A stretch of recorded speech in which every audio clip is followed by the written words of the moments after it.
శ్రీమాత్రే నమ. జై గురు దత్తాత్రేయ నమ. ఈ వీడియోలో మనం కుంభరాశి వారికి బాధక గ్రహం గురించి తెలుసుకుందాం. అంటే ప్రతి రాశికి ఒక బాధక గ్రహం అనేది ఉంటుంది, అంటే బాధక స్థానం అనుకుందాం.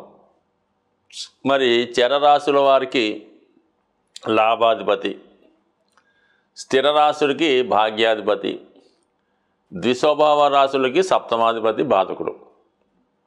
మరి కుంభరాశి వారికి శుక్రుడు బాధకుడు, స్థిర రాశి కాబట్టి శుక్రుడు బాధకుడు. అంటే ఒక విధంగా భాగ్యాధిపతే బాధకుడు అంటే మనకి జాతకుడు ఎంత అదృష్టవంతుడై జీవితంలో ఎంత ఎక్కువ ధనం సంపాదిస్తే అంత ఎక్కువ కష్టాలని ఎదుర్కోవడం జరుగుతూ ఉంటుంది అన్నమాట. అదే మరి భాగ్యాధిపతి బాధకుడు. ఒక విధంగా ఈ రాశి వారికి శుక్రుడే యోగకారకుడు. అటువంటి శుక్రుడు బాధకుడు అంటే ఏం చేస్తుంటాడు, మరి జాతకుడు తను సంపాదించే విషయంలో కానీ, అలాగే బాధ్యతలు స్వీకరించే విషయంలో కానీ, అతని నడవడికలో కానీ ఎక్కడన్నా లోపం కలిగినా, ఎక్కడన్నా అన్యాయం కనబడినా ఖచ్చితంగా మరి బాధకుడు జాతకుడికి తగు విధమైనటువంటి పనిష్మెంట్ ఇవ్వడం జరుగుతూ ఉంటుంది. సో అందువలన ఎక్కువగా ఈ కుంభరాశి వారు వారి యొక్క జీవన విధానంలో చాలా నిజాయితీగా, సాంప్రదాయంగా, ఎక్కడైతే మనకి శాస్త్రాలు ఏ విధంగా చెప్పాయో ఆ విధంగా వెళ్ళవలసి ఉంటుంది. ఏ విధంగా నీతి తప్పినా, అన్యాయ మార్గంలో నడిచిన జాతకుడు మరి పతనం అవడం కానీ, ఈ బాధక గ్రహాలు ఇబ్బంది పెట్టడం కానీ జరుగుతూ ఉంటుంది అన్నమాట. అయితే మరి ఈ కుంభరాశి వారికి శుక్రుడు బాధకుడు అంటే ఒక విధంగా శుక్రుడు భార్యాకారకుడు, అలాగే చతుర్థం అవటం వల్ల స్థిరాస్తి, అలాగే సొంత గృహం, అతని విద్య. 9వ స్థానం అంటే కొన్ని విదేశ ప్రయాణాలు, ఇవన్నీ కూడా శుక్రుడు యొక్క ఆధీనంలో ఉంటాయి. మరి అటువంటి శుక్రుడు మరి ఏదన్నా ఇతర గ్రహాలతో కలిసినప్పుడు చాలా వరకు జాతకుడికి శ్రమాంతర విజయాన్ని ఇవ్వడం జరుగుతూ ఉంటుంది. అంటే బాగా కష్టపెట్టి ఇబ్బంది పెట్టి ఇవ్వడం జరుగుతూ ఉంటుంది.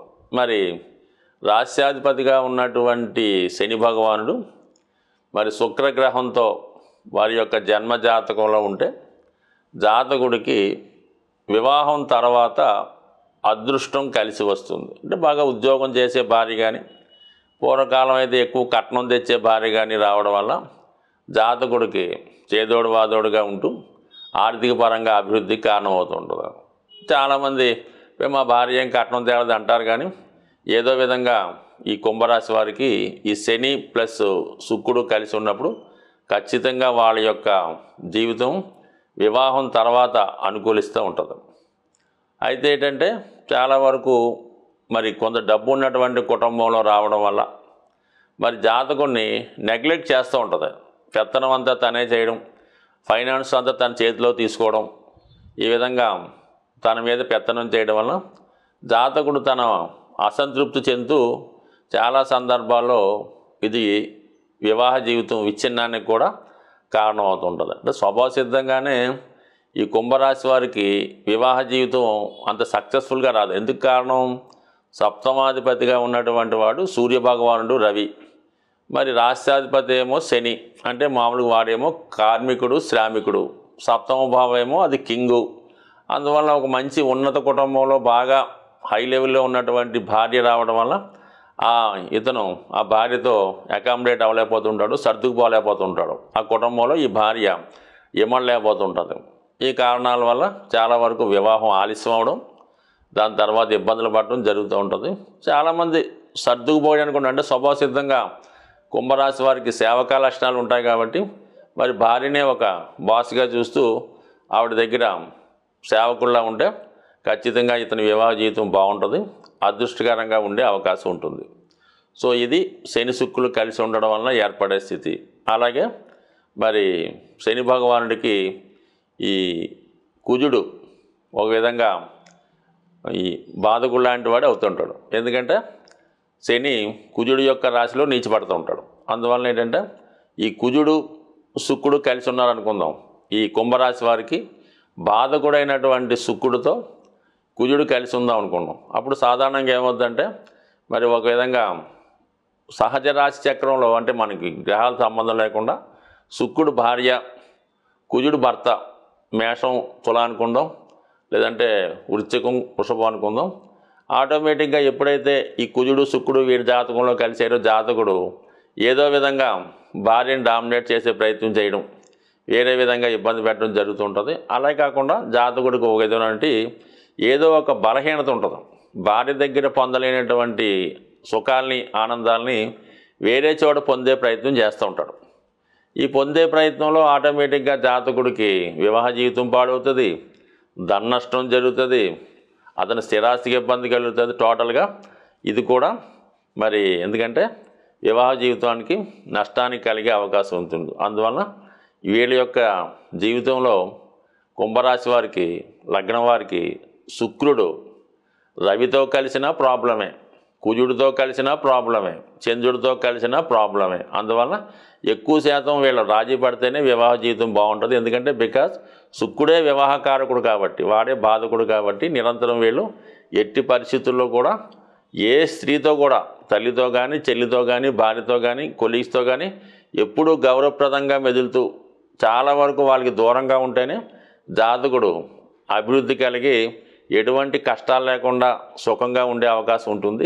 రాశి చక్రం ప్రకారం ప్రతి ఒక్క రాశికి బాధక గ్రహం ఉంటుంది, అష్టమాధిపతి ఉంటాడు. అలాగే అష్టమాధిపతితో కలిసిన గ్రహాలు ఉంటాయి. 22వ ద్రాక్షాణపతి ఉంటాడు, 64వ నవాంశపతి ఉంటాడు. ఈ విధంగా అనేక గ్రహాలు మరి జన్మజాతకంలో ప్రతి రాశి వారికి ఏదో ఒక ఇబ్బంది కలిగించే గ్రహాలు ఈ విధంగా ప్రతిదానికి ఉండడం జరుగుతుంది. అయితే ఏదైనా ఈ నవగ్రహాలు కూడా మానవుడి యొక్క జీవితాన్ని పరిశీలిస్తూ అతను అభివృద్ధికి కారణమవుతుంటాయి. అతను ఏమాత్రం దోవ తప్పిన పనిష్మెంట్ ఇవ్వడానికి కూడా సిద్ధంగా ఉంటాయి. కేవలం శని భగవానుడు ఒక్కడే కష్టాలు కలిగిస్తాడని, గురుగ్రహం మాత్రమే జీవితంలో అదృష్టాన్ని ఇస్తుందన్నమాట కేవలం 100కి 100 పాళ్ళు రాంగు. మరి అన్ని గ్రహాలు సహకరిస్తేనే జీవితంలో ఆ జాతకుడు జీవితంలో పైకి రావడం జరుగుతుంది. అయితే ఒక్కొక్క గ్రహానికి ఒక్కొక్క పోర్ట్ఫోలియో ఉన్నట్టు శుక్రగ్రహం వివాహ జీవితానికి, కుజుడు ధైర్య సాహసాలకి, శని క్రమశిక్షణకి, వృత్తికి, కర్మకి, బుధుడు విజ్ఞానానికి, వ్యాపారానికి, గురువు సంస్కారానికి, జ్ఞానానికి, ఇక రాహువు దురాశకి, ఈ ప్రపంచంలో ఉన్నటువంటి సమస్త సుఖాలు తనకే కోరుకోవాలనే ఒక డెమన్ ప్లానెట్. దానికి పూర్తిగా ప్రతిదీ వైరాగ్యంగా, ప్రతిదీ వదులుకొని అంటే కేతువు మరి తలలేని మొండెం కాబట్టి కేతువు హృదయంతో ఆలోచిస్తుంటాడు. ప్రతిదీ కూడా సాఫ్ట్ కార్నరు, ప్రతిదీ వదులుకోవడం. ఈ విధంగా ఆధ్యాత్మికవేత్తలకి, సన్యాసులకి, మరి బ్రహ్మచారులకి అటువంటి వాళ్ళకి కేతు కారణం అవుతుంటాడు. ఏదైనా అన్ని గ్రహాలు సహకరిస్తేనే జాతకుడికి ఉత్తమ జాతకంగా పరిగణించబడుతుంది. ఏదో కొన్ని గ్రహాలు సహకరిస్తే 50% అనుకూలిస్తూ ఉంటాడు. కేవలం 1-2 గ్రహాలు అనుకూలిస్తే ఏదో జీవితం అలా సాఫీగా జరుగుతుంటుంది. బట్ ఏదైనా ప్రతి గ్రహాన్ని కూడా మరి గ్రహాలు కూడా దేవతల యొక్క స్వరూపాలు కాబట్టి అవి జప దానాల ద్వారా, పూజల ద్వారా, రత్నధారణ వల్ల ఖచ్చితంగా గ్రహాలు మనకి అనుకూలిస్తాయి. అయితే ఏ గ్రహమైనా కష్టపడకుండా మాత్రం ఎట్టి పరిస్థితుల్లో కూడా ఫలితం ఇవ్వదు. కేవలం మనం ఉంగరం పెట్టేసుకున్నామంటే జీవితం మారదు. ఎవరికో ఒక 10,000 ఇచ్చి జపం చేయించామన్నా కూడా జీవితం మారదు. మనకి ప్రస్తుతం జీవన విధానంలో జాతకుడికి ఏది అవసరమైతే ఉంటుందో సుమారుగా మనకి వివాహ ప్రయత్నం చేస్తున్నాడు, వివాహం కుదరలేదంటే కుజుడికి జపం చేసేద్దామండి, శనికి దానం ఇచ్చేద్దామంటే మాత్రం ఎట్టి పరిస్థితుల్లో కూడా మీరు ఎన్ని సంవత్సరాలు ఇలా చేసినా కూడా జరిగే అవకాశం ఉంది. అంటే మీరు వివాహానికి ఎంతవరకు యోగ్యత కలిగి ఉన్నారు, మీకు ఎటువంటి భార్య వచ్చే అవకాశం ఉంది అన్న విషయాన్ని బాగా పరిశీలించి మీ ప్రయత్నం మీరు చేస్తూ ఉంటూ కొంతవరకు ఈ పూజా కార్యక్రమాలు స్వయంగా చేసుకుంటే కంపల్సరీగా మీ యొక్క ఆశయం నెరవేరుతుంది తప్ప కేవలం ఈ గ్రహాలు మనం వాటిని ప్రసన్నం చేసుకుంటే అవి శుభగ్రహాలుగా వరాలు ఇస్తాయి.